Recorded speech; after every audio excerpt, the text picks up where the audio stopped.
All right, so in this lecture, we're going to talk about what it means to actually do a study of something.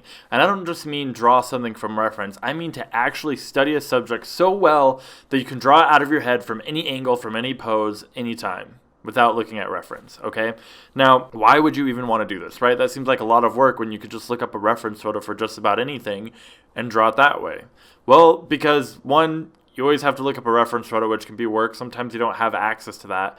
And also, using a reference photo can sometimes limit your ability to create something new out of your head. Here are some examples of when I have done studies and when I think it could be useful as well. Let's say, well, for one, for me, I was hired to work on a comic book that was going to be, or a graphic novel, and it was about a cowboy who rode this T-Rex all the time. It was about this cowboy and this T-Rex. And I knew that I was going to have to draw the T-Rex a lot from a lot of different angles and a lot of different poses. And I was a little bit worried about it. So what did I do? I did a study of it.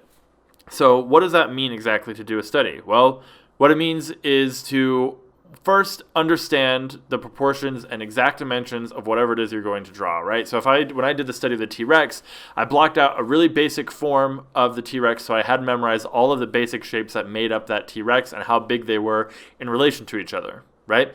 That way I could take that basic standing T-Rex and draw it from any angle, right? And I would turn that around in my head and practice it a lot until I got to a point where I could draw that T-Rex standing in that pose from any angle. Right out of my head. Then I started to give him different poses and do the same thing. Draw it from different angles, different poses, until I got to a point where now I can draw a T-Rex in any pose from any angle right out of my head, and it looks pretty accurate. But it took a lot of work. I drew 100 different T-Rexes, which I'll show you later in the course. But if you really want to get good at something, and you're struggling with it, the best way to do it is to do a study. So let's say, for example, if you're doing your own comic book and you know there's going to be a lot of horses in it, it's a fantasy, do a study of horses, right?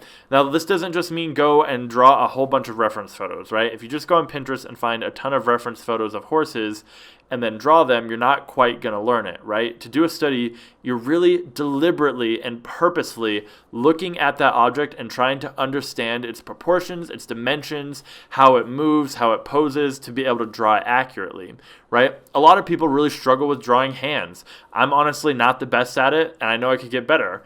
One way that I could do that would be to do a study, right? Draw a bunch of different hands to be able to make my visual library of hands be filled with information so that I don't have to look up a reference photo every time I want to draw a hand and make it look right. So anyways, that's what a study is, and we're going to talk about more in this section on how to do a good one. So I'll see you guys in the next lecture.